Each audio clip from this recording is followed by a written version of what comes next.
පරිසර ආරක්ෂණය කියන එක අපි හැමදාම කතා කරන දෙයක්. හැබැයි මේක ඈත අතීතයේ ඉඳලම වෙච්ච දෙයක්.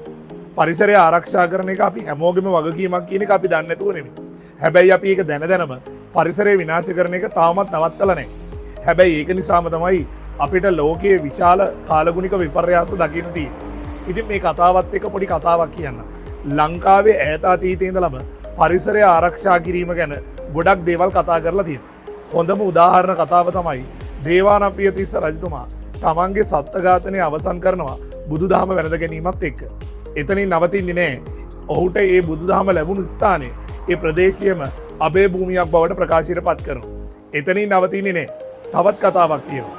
අපේ රටේ හිටපු නිශ්ශංකමල්ල කියන රජතුමා ජලාශවල පක්ෂීන් මරන්න එපා කියලා කියනවා. ඒක විශේෂ නීතියක්. මේ පරිසර ආරක්ෂණය ගැන කතා කරපු නීතියක්. එතනින් නවතින්නේ නෑ. සෙල්ලිපි තොරතුරු හොයලා බැලුවොත් ලංකාවේ වනාන්තර විනාශය විශේෂයෙන්ම උස්බින්වල වනාන්තර එලිපෙහෙලි කරන්න එපා කියන එක පැහැදිලිවම සෙල්ලිපි වල සඳහන් කරලා තිබුණා.